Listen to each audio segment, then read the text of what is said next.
Bismillahirrahmanirrahim. Assalamualaikum warahmatullahi wabarakatuh. Innal hamdalillah nahmaduhu wa nasta'inuhu wa nastaghfiruh wa na'udzu bihi min shururi anfusina wa sayyiati a'malina. Man yahdihillahu fala mudilla lahu wa man yudlil fala hadiya lahu. Asyhadu an la ilaha illallah wahdahu la syarika lahu wa asyhadu anna Muhammadan abduhu wa rasuluh sallallahu alaihi wa ala alihi wa ashabihi wa man tabi'a sunnatahu wa iqtafa atharah wa nahaja manhajah ila yaumil qiyamah. Amma ba'd. Ikhwati fillah, inna Allah azza wa jalla qala lana ya ayyuhalladzina amanu ittaqullaha haqqa tuqatih wa la tamutunna illa wa antum muslimun.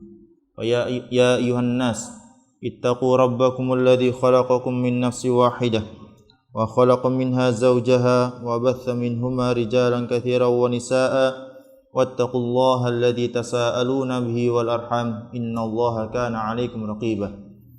Ya ayyuhalladzina amanu ittaqullaha wa qulu qawlan sadida yuslih lakum a'malakum wa yaghfir lakum dhunubakum wa may yuti'illaha wa rasulahu faqad faza fawzan 'azima. Wa'lam anna asdaqal hadithi kitabullah wa khairal hadi hadi Muhammadin sallallahu alaihi wasallam wa syarral umuri muhdatsatuha fa inna kulla muhdatsatin bid'ah wa kulla bid'atin dhalalah wa kulla dhalalatin finnar. Hibbati fillah, a'azzani Allah wa iyyakum, ahlan wa sahlan fi masjidina fi baitin min buyutillah. Ahlan wa sahlan di salah satu rumah Allah Azza wa Jalla yang Allah sangat mencintai orang-orang atau hamba-hambanya yang meletakkan hatinya, menggantungkan hatinya di masjid. Bahkan Allah Subhanahu wa taala memberikan naungan khusus, keistimewaan khusus bagi orang-orang yang hatinya terpaut dengan masjid. Rajulun qalbuhu mu'allaqun fil masajid, akan mendapatkan naungan dari Allah Azza wa Jalla di hari di mana saat itu tiada naungan kecuali naungan dari Allah Azza wa Jalla. Saat ini kita berada di salah satu rumah Allah Azza wa Jalla yang mana waktu dan duduk kita, semua aktivitas kita bisa bernilai ibadah. Allah Subhanahu wa taala menjadikan rumah Allah sebagai tempat hamba-hambanya untuk mendulang pahala, mendapatkan ampunan, serta mendapatkan kemuliaan, serta mencari ilmu. Ikhwati fillah, ahlan wa sahlan di masjid kami yang tidak luas, tapi insyaallah Allah Subhanahu wa taala dan semoga Allah memberkahi, Allah memakmurkan masjid ini dengan orang-orang yang beriman. Allah menjadikan masjid ini sebagai pusat tersebarnya dakwah dan kebaikan bagi lingkungan dan masyarakat sebanyak-banyaknya.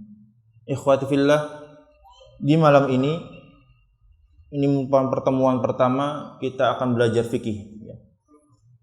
Mungkin antum semua sudah belajar fikih, alhamdulillah. Akan tetapi saya di sini mencoba menelaah belajar sama antum tentang fikih Syafi'i. Karena mengingat dulu Ustadzuna Abu Uwais Abdurrahman Al-Athari rahimahullahu taala pernah mengucapkan kalimat, besok saya akan mengajar fikih Syafi'i di masjid ini. Saya akan mengajar dari kitab langsung, katanya. Kata beliau rahimahullahu taala.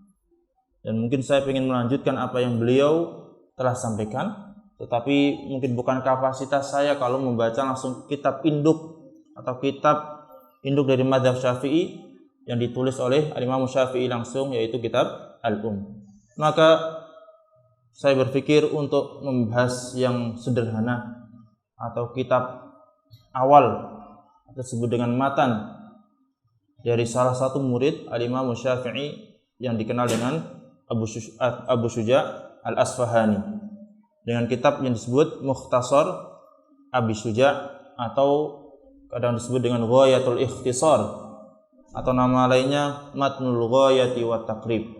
Ya. Sekali lagi, kadang kitab ini disebut dengan Mukhtasar Abi Syuja' atau langsung disebut dengan Fikih Abu Syuja', Matan Abu Syuja', atau disebut dengan Ghayatul Ikhtisar. Ada yang menyebutnya dengan Matan Ghayah wa Taqrib. Ghayah wa Taqrib. Atau kalau di kalangan kita kadang nyebutnya langsung ringkas saja. Ya, kitab Taqrib gitu. Kitab Taqrib. Yang dimaksud adalah Matnul Ghayah wa Taqrib. Ikhwati fillah,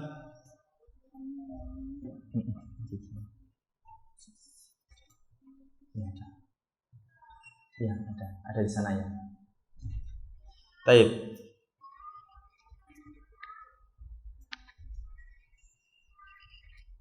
Nah. Ambil di belakang ya. Baik. Ikhwati fillah, mengapa kita harus belajar fikih? Untuk mengetahui pentingnya kita belajar fikih, kita harus mengetahui istilahnya terlebih dahulu ya. Apa itu definisi dari fikih? Fikih secara bahasa artinya al-fahmu. Fikih, al-fiqhu secara bahasa artinya fahmu, yaitu faham. Karena itu Rasulullah SAW pernah mendoakan sepupunya Abdullah bin Abbas dengan Allahumma faqihhu fid din wa'allimhu ta'wila. Ya Allah, pahamkanlah Ibnu Abbas ini tentang perkara agama. Di faqiha yafqahu, ada faquha yafquhu, ya, artinya apa? Faham. Secara bahasa artinya faham. Adapun secara istilah adalah al-ilmu bil ahkami syar'iyyah al-amaliyah al-mustamaddah min adillatiha tafsiliyah. Al-ilmu, mengetahui, bil ahkami syar'iyyah, tentang hukum-hukum syar'i, hukum-hukum agama, al-amaliyah, yang berkaitan tentang amalan lahir, amalan anggota badan, al-mustamaddah, yang diambil minal adillati tafsiliyah atau min adillatihat tafsiliyah, yang diambil dari dalil-dalil yang rinci. Saya ulangi, secara istilah adalah ilmu yang mempelajari tentang hukum-hukum syariat amaliyah atau lahiriah, yang diambil dari dalil-dalil yang rinci. Baik. Di sini disebutkan hukum-hukum. Jadi kisah, tarikh tidak dipelajari di bab fikih. Jadi fikih itu tidak mempelajari tentang sejarah, ya. Tapi membahas tentang hukum-hukum asyariyah, hukum-hukum agama, syariat Islam. Al-amaliyah, yang bersifat lahiriah. Jadi bukan membahas masalah akidah, tapi yang bersifat lahiriah. Wudu, salat, zakat, ya. Kemudian bermuamalah, nikah, jual beli, semuanya bersifat lahiriah. Adapun masalah akidah itu berarti di bab apa? Al-aqidah tersendiri. Al-mustamaddah min adillatiha tafsiliyah, yang diambil dari dalil-dalil terperinci, ya. Yang diambil dari dalil-dalil terperinci. Ada ilmu yang disebut dengan ilmu yang disebut dengan usulul fiqh, itu diambil dari dalil-dalil umum. Adapun fikih diambil dari dalil terperinci. Bagaimana dalil terperinci itu? Sebagaimana ada dalam Al-Qur'an, wa aqimus sholata wa atuz zakah, dirikanlah salat dan tunaikanlah zakat. Berarti poin di sini adalah wajibnya menjalankan salat dan menunaikan zakat. Jadi detail-detailnya Nanti kalau di masalah usul fikih itu dalil-dalil umum. Ya, ada dalil-dalil umum tentang perintah itu menunjukkan wajib, larangan menunjukkan haram. Ini nanti di bab sendiri lagi. Baik. Jadi belajar ilmu fikih berarti kita belajar tentang bagaimana beribadah kepada Allah Azza wa Jalla. Walaupun secara definisi ini membahas tentang lahiriah, tetapi bisa menyangkut dalam masalah akidah. Karena al-iman, keimanan itu harus ada keyakinan dalam hati, terucap oleh lisan dan terpraktekkan dengan amal perbuatan. Ketika kita mengatakan kita beriman kepada Allah Azza wa Jalla, berarti konsekuensinya apa yang Allah perintahkan berarti kita harus lakukan. Ketika kita beriman bahwasanya Allah Subhanahu wa taala yang menciptakan kita, Allah Subhanahu wa taala Rabbul Alamin, Allah Subhanahu wa taala nanti akan menegakkan hari kiamat, hari pembalasan. Berarti ketika Allah mengatakan salatlah kalian, berarti masuk dalam ranah akidah. Tidak mungkin orang mengatakan saya beriman kepada Allah kemudian tidak menjalankan salat. Sehingga apa? Rasulullah sallallahu alaihi wasallam pernah menyebutkan al-ahdu bainana wa bainahum as-shalah. Yang menjadi pembeda antara kita kaum muslimin dengan mereka orang-orang musyrik adalah salat. Orang mengaku beriman kemudian dia tidak salat, maka para ulama sepakat jika dia tidak salatnya karena menganggap salat gak penting, gak perlu, gak wajib, yang penting hatinya baik. Nah, ini bisa masuk dalam ranah apa? Kufur. Tapi kalau tidak mengerjakan salat karena malas atau karena malu, udah kadung dari kecil gak salat. Nah, ini menjadi perbedaan pendapat antara para ulama. Ada yang mengatakan kufur, ada yang mengatakan apa? Dosa besar dan wajib ditakzir agar bertaubat. Wajib dimintai taubat. Nah, ini ketika kepemimpinan menjalankan syariat Islam. Kalau tidak, berarti tugas kita semua untuk mengingatkan, mengajak, menggandeng, mengingatkan saudara-saudara kita yang belum mengerjakan sholat, yang belum puasa Ramadan, yang belum mau menunaikan zakat, karena kita tidak punya kemampuan dan tidak punya hak untuk menegakkan takzir tadi atau hukuman-hukuman tadi. Adapun ketika itu mampu dilakukan sebagaimana yang dilakukan oleh Abu Bakar As-Siddiq radhiyallahu anhu, beliau memerangi orang-orang yang tidak menunaikan zakat dan digolongkan termasuk bagian orang-orang yang murtad karena apa? Menolak syariat zakat. Nah, jadi ketika kita belajar akidah harusnya sinkron dengan amaliyah kita, dengan fikih kita, dengan ibadah kita. Ketika kita mengenal Allah Subhanahu wa taala ada zat yang maha besar. Tidak ada yang melebihi kebesaran Allah Azza wa Jalla.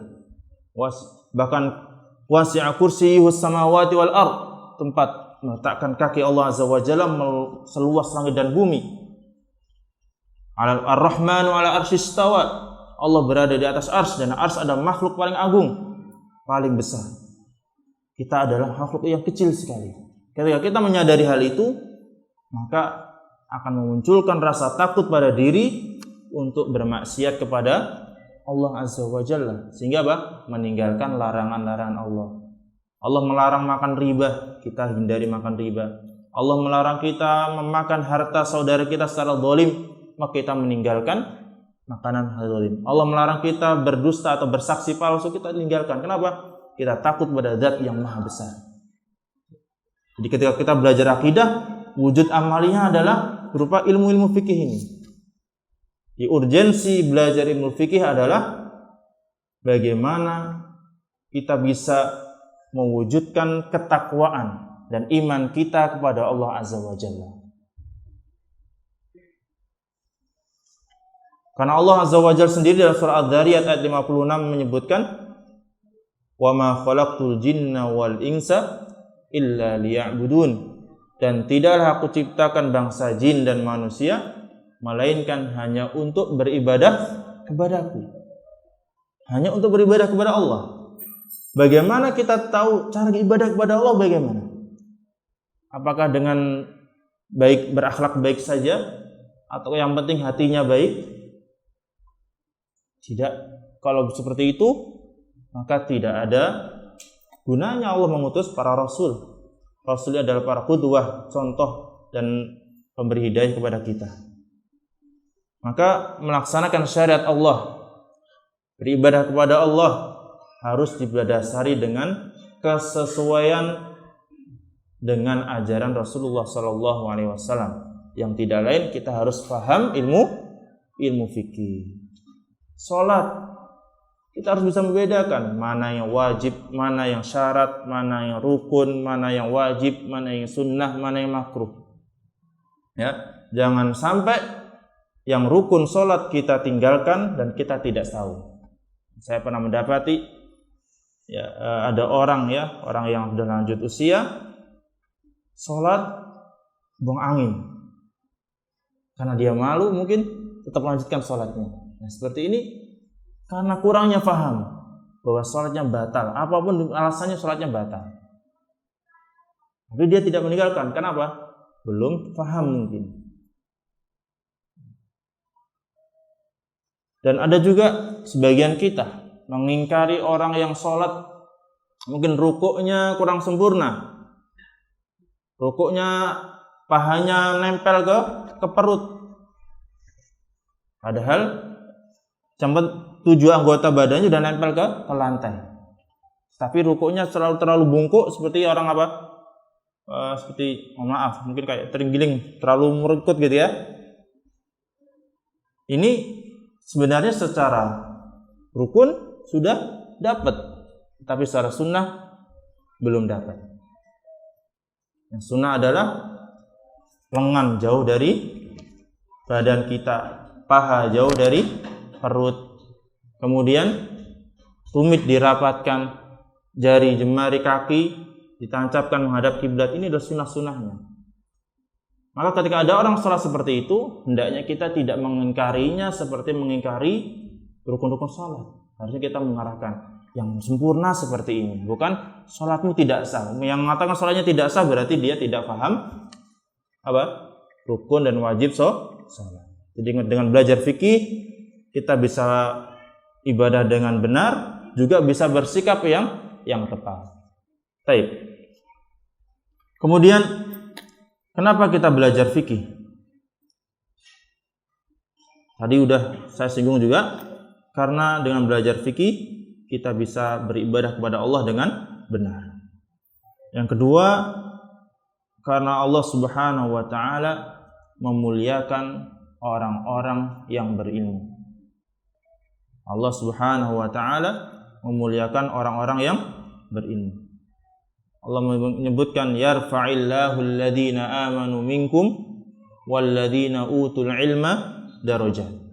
Allah Subhanahu wa taala akan mengangkat derajat orang-orang yang beriman di antara kalian dan menambah derajat bagi orang-orang yang memiliki ilmu di sisi Allah Azza wa Jalla.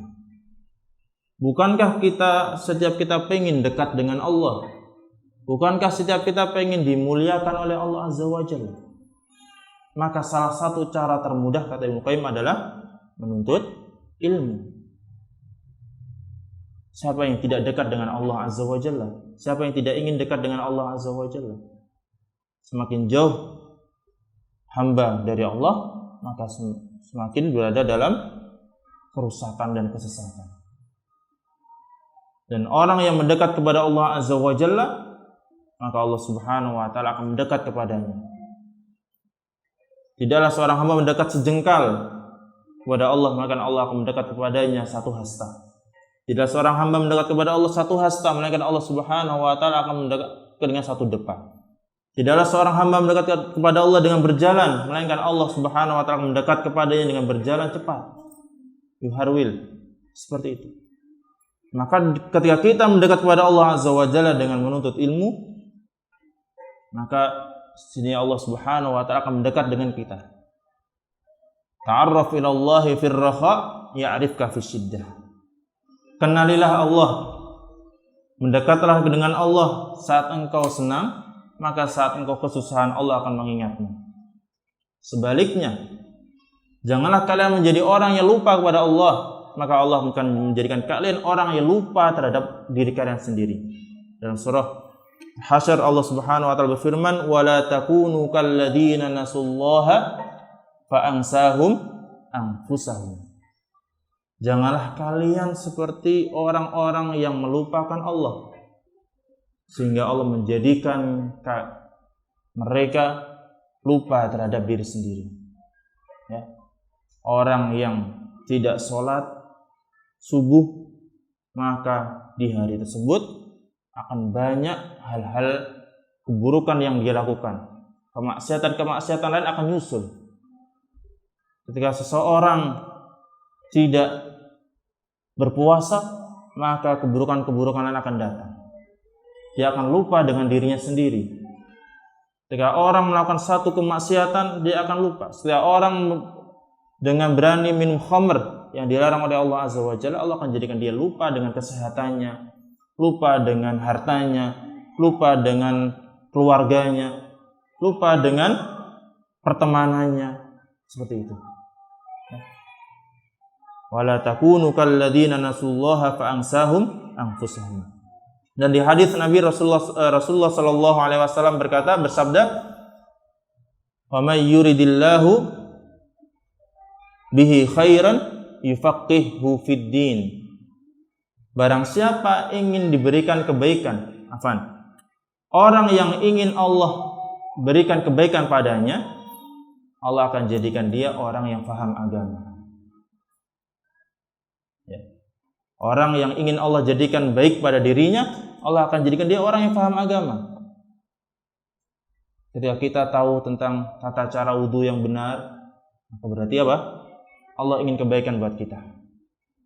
Ketika kita tahu tentang sholat, rukun sholat, syarat sholat, wajib sholat, berarti Allah ingin kebaikan buat kita. Ketika kita dimudahkan untuk belajar tentang harta halal dan harta haram, haramnya riba, haramnya menipu, maka berarti Allah menginginkan kita memakan harta yang bersih. Allah menginginkan yang masuk ke mulut kita adalah hal-hal yang baik. Karena Allah tidak menerima kecuali yang baik. Innallaha thayyibun la yaqbalu illa thayyiban. Karena Allah itu baik dan tidak akan terima kecuali yang baik saja. Seperti itu. Dia bersyukur kalau kita mendapatkan tambahan ilmu. Karena Rasulullah SAW tidak diperintahkan minta tambahan harta oleh Allah Azza wa Jalla, tapi diperintahkan untuk minta tambahan apa? Ilmu. Wa qur rabbi zidni ilmu. Ini yang perlu kita contoh. Nabi saja suruh minta berdoa, Rabbi zidni ilma, Rabbi zidni ilma. Bagaimana dengan kita yang banyak kebodohannya? Doa saja, Rabbi zidni ilma, Rabbi zidni ilma. Baik. Kemudian ikhwati fillah azanallahu wa iyyakum. Fikih yang kita pelajari adalah kita mengambil kepada fikih mazhab Asy-Syafi'i. Fikih mazhab Syafi'i merupakan fiqhul balad, ya, mazhab negeri ini mayoritas fikih mazhab fikih di negeri kita adalah fikih Syafi'i. Jadi mungkin kita juga perlu tahu. Dan kita mungkin harus belajar tentang fikih Syafi'i.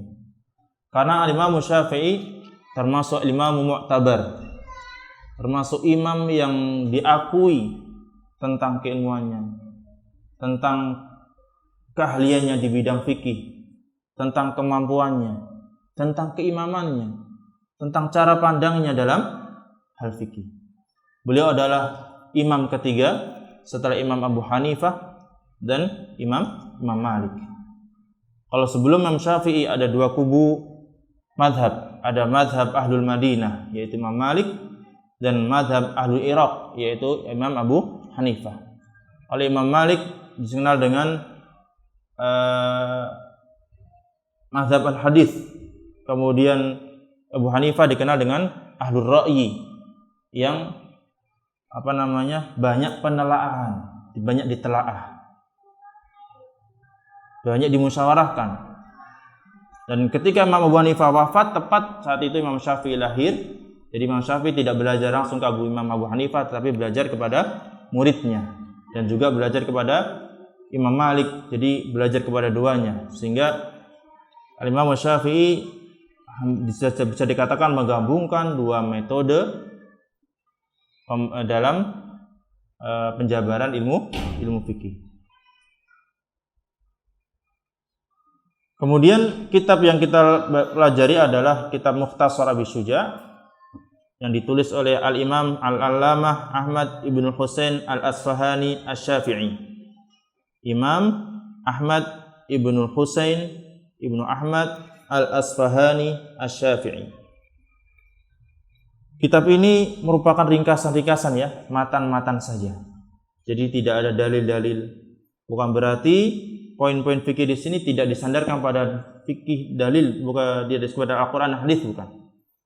Justru ini merupakan diringkas agar memudahkan bagi kita untuk mengingat.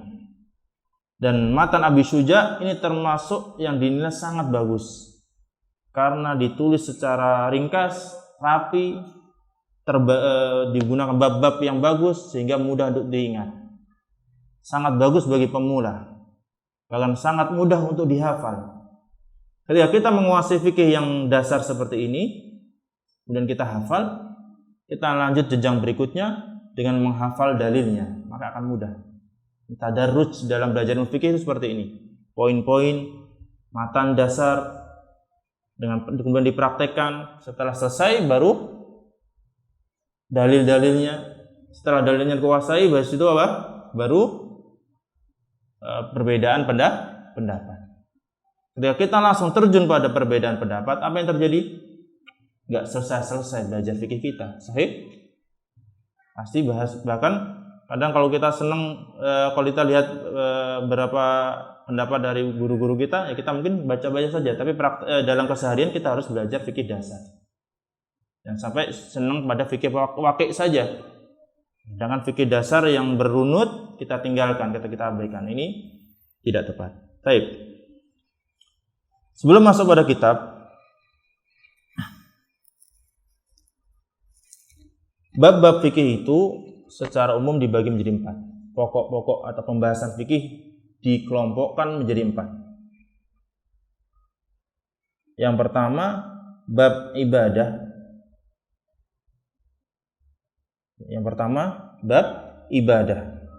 Yang kedua, bab muamalah atau muamalah maliyah. Ibadah itu ibadah ya, muamalah maliyah itu apa? Transaksi keuangan. Muamalah maliyah, transaksi keuangan. Yang ketiga tentang al-usrah atau disebut dengan fikih keluarga. Dan yang terakhir tentang al-hudud wal jinayat. Tentang hukum-hukum tentang hukuman-hukuman. Tentang hukuman-hukuman bagi pelanggar-pelanggar. Ya. Bisa dikatakan masuk pada hal hakim. Ini masuk yang bagian keempat ini ranahnya apa? Kehakiman, hakim, qadhi. Jadi secara umum fikih itu dibagi menjadi 4 bab. Ibadah, apa saja tadi? Yang pertama, ibadah. Yang kedua, muamalah. Ketiga, fikih keluarga, fikih usrah. Yang keempat adalah tentang jinayat. Jinayat itu apa? Biasanya bisa disebut kriminal atau hukum-hukum ya. Hukum kriminal. Baik. Kemudian yang pertama adalah membahas tentang bab ibadah. Membahas bab ibadah ini didahulukan di antara bab-bab yang lain. Kenapa? Karena inilah tujuan kita diciptakan, yaitu beribadah kepada Allah Azza wa Jalla. Maka dalam bab-bab fikih selalu didahulukan membahas tentang bab ibadah. Kita dapati fikih yang ditulis lengkap dari awal sampai akhir, bab awalnya bab nikah. Enggak ada. Kalau ada nulis bab nikah berarti jangan-jangan yang nulis lagi pengen nikah gitu ya. Kalau gak mungkin kita pasti dapati awal-awal babnya tentang bab ibadah. Kenapa tadi? Karena memang kita diciptakan untuk beribadah kepada Allah Azza wa Jalla. Jadi urusan ibadah harus didahulukan dibanding urusan harta kita, dibanding urusan syahwat farji kita, ya, dibanding tentang urusan muamalah sosial kita. Ibadah harus didahulukan. Haknya Allah harus kita dahulukan. Nah, kemudian ibadah didahulukan karena dengan ibadah ini, bab ibadah ini bisa, ya, dengannya kita bisa meraih kehidupan yang bahagia di yaumul qiyamah nanti. Ketika kita belajar bab ibadah bagus, amaliyah bagus, maka kita bisa berharap mendapatkan pahala dari Allah dan kehidupan yang indah di dunia dan di akhirat. Artinya ibadah, selama ibadah kita bagus, nggak peduli masalah harta, apa kita miskin atau kaya, masalah kekeluargaan, apa kita sendiri atau berkeluarga, demikian. Ya, jadi ibadah ini paling urgent untuk kita dahulukan dan kita kuasai. Bagaimana ibadah yang benar kepada Allah Azza wa Jalla, serta mendapatkan pahala dan dari Allah Azza wa Jalla untuk mendapatkan kebahagiaan di akhirat nanti. Baik. Kemudian bab al-muamalah. Ya, muamalah membahas apa saja? Jual beli, hutang piutang. Kemudian simpan pinjam, kemudian gadai, ya. Kemudian juga masuk juga wasiat, warisan, itu dan sebagainya. Kemudian yang ketiga adalah kekeluargaan, nikah, kemudian talak, ada khulu', kemudian mahram, sebagainya itu dipelajari di bab keluarga, fikih keluarga. Di sini menarik,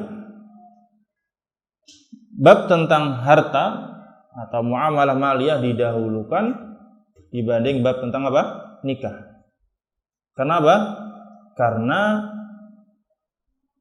urusan harta, kebutuhan harta itu lebih utama daripada kebutuhan syahwat atau kebutuhan farji. Kan setiap orang, ya, ketika sudah balik atau bahkan sebelum balik dia sudah butuh harta. Dia sudah bertransaksi. Maka dia harus tahu gimana jual beli yang benar. Dia harus ngerti mana harta halal dan mana harta haram. Adapun urusan syahwat atau urusan nikah atau urusan farji ini datang setelah merasa siap, gitu kan. Bahkan sebelum ada sebagian yang belum siap nikah, kenapa? Karena urusan muamalah maliyahnya belum merasa cukup mampu, demikian. Maka dalam bab fikih didahulukan muamalah maliyah. Yang terakhir baru al-hudud wal jinayat, yaitu tentang hukuman-hukuman. Ini kenapa di akhir? Karena biasanya orang ketika sudah terpenuhi hartanya, sudah terpenuhi kebutuhan syahwatnya, nah ini nafsu main, ya, biasanya pengen mengambil haknya orang lain, berbuat dolim pada orang lain, merasa kebutuhan harta dan kebutuhan syahwatnya udah cukup, dia merasa pengen menguasai orang lain. Maka di sini dikasih batasan-batasan, ditaruh di akhir, dan Allah Subhanahu wa taala sudah naruh batasan-batasan. Jadi perlu kita ketahui pembagian ini adalah para ulama yang menelaah Al-Qur'an dan hadis sehingga menyimpulkan hasil yang matang untuk kita pelajari. Kalau kita langsung belajar dari Al-Qur'an dan hadis sendiri, gak akan bisa. Gak akan bisa. Buka Al-Qur'an, Al-Fatihah sampai An-Nas.